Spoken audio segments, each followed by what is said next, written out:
this team and Bungie in general is all about collaboration. Testers, designers, effects artists, animation, all these sources of input from everywhere coming together, and like that was magic for me.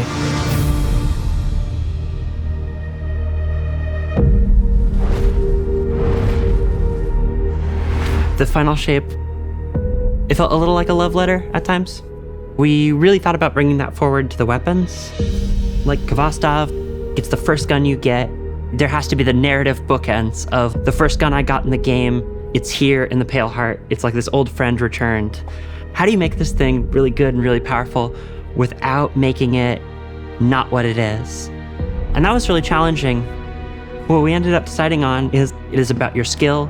Oh, it's all in the wrist. A little like it's gonna bounce several times down this line of guys. You're just really good at bouncing this bullet. It's fate almost. This thing's dope. Help! Yeah. And we pepper in the number 7 in as many places as we could. So it bounces 7 times. It's got a bunch of 7s in its stat.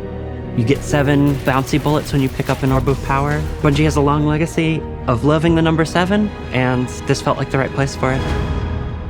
Cade has this iconic hand cannon that in a lot of ways has become a symbol. We took Ace of Spades and we went, where's the rest of the deck of cards? We had this really cool opportunity to theme all the Pale Heart weapons after different suits. It has this two-tone feel to it. The opposite side of the gun is the inverse of that idea. They look freaking awesome. It also has like these fantasies of characters that have influenced Cade. These guns are part of his past. We wanted something that you can't do with any of your other weapons, and we came up with no hesitation. It shoots these harmonic bullets that if you're targeting an enemy, it'll hurt them and burn them. But if you're shooting an ally, it'll heal them. I love this thing. Oh, I'm so glad. We had to build a lot of the language, and with the new cool little Guardian health bars, you can see that. The healing effect on it is very strong. For a while, we were calling it the Just Don't Die gun. It has its own little energy bar, like the glaive does, and that energy bar is charged by any damage whatsoever. It's like, we know what we did. Since you are returning to the Traveler, we wanted to focus on bringing new supers to the light subclasses. For Song of Flame, we wanted to plus up Radiance from Destiny 1 and have it be combat focused.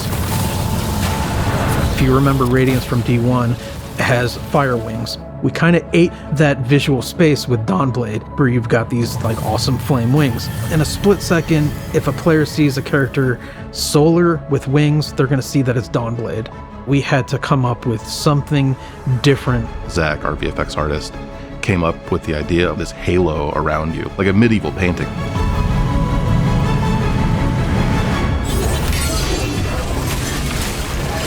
Twilight Arsenal is a one-off super that also creates these axes. Coming up with visuals for that axe, it was an interesting challenge. How do we want to root this in Destiny? We took a lot of inspiration from Titan's shield. What would it feel like if the axe was the shield broken up? And when you look at it side by side, you can definitely see that connection between the two. Storm's Edge. We wanted to call back to Arcblade in Destiny 1, throwing the dagger and zipping over there, blowing up stuff. How long do you have in the super? Initially, you had a long time. You had 24 seconds. We did not earn any friends in those playtests. No, people were pretty mad. But we toned it down, and now you only have 12 seconds, and it's a lot more reasonable. We found a problem where when you grapple and then you cast Blink Dagger out of it, I fall to the floor. Right? Whereas if I'm in midair and I blink dagger, I should be held in midair, right? And it sucks. So I want to fix it.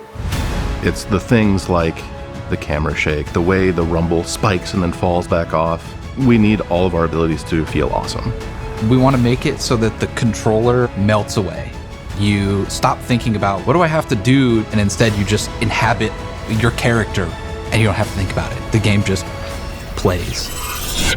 The great thing about Prismatic was every playtest we did, the feedback got better and better. We have gone back and forth on what starter builds that players will get in Mission 1. Okay, we're going to start the Titans with Stringer's Lash, their strand aspect, and knockout. One of the notes we got is players just weren't understanding how those two things comboed in a loop. Well, we're going to drop Dringer's Lash, and instead we're going to put in Diamond Lance. Now, any ability kill is making your Diamond Lance.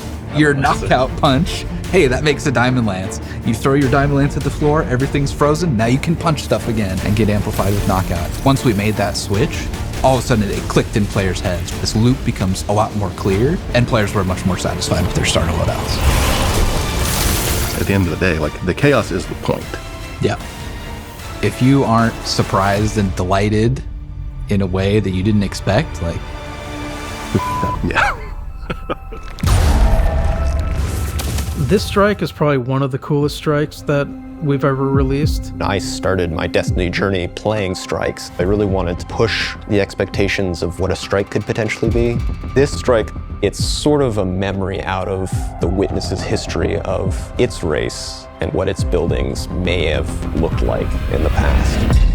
A lot of the inspiration comes from 30s pulp novels, adventure flicks, uncovering ancient, hidden cities that have not seen a living soul in eons. And then subsequently destroying those cities moments later.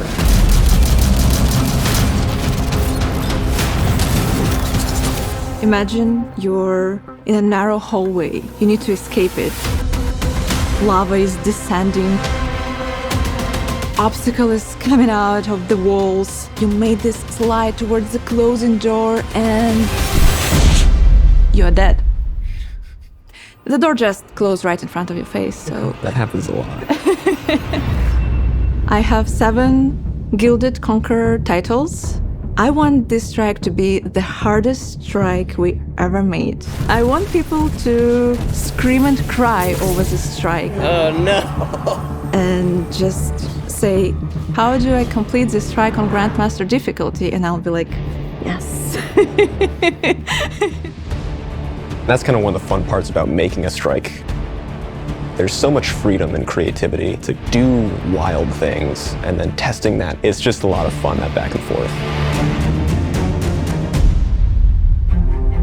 We have a very tight relationship with Test as designers, and I couldn't do anything I do gameplay-wise without Test there at my side. But as soon as I can get fresh eyes on it, I think that's where it really comes in.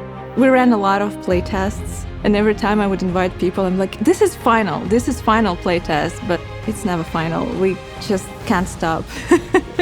It's really not just one department creating something special. When you see all those things combined and the iteration and the back and forth, and when you get to this end result where it just feels like it couldn't be any other way, we hit on something amazing here.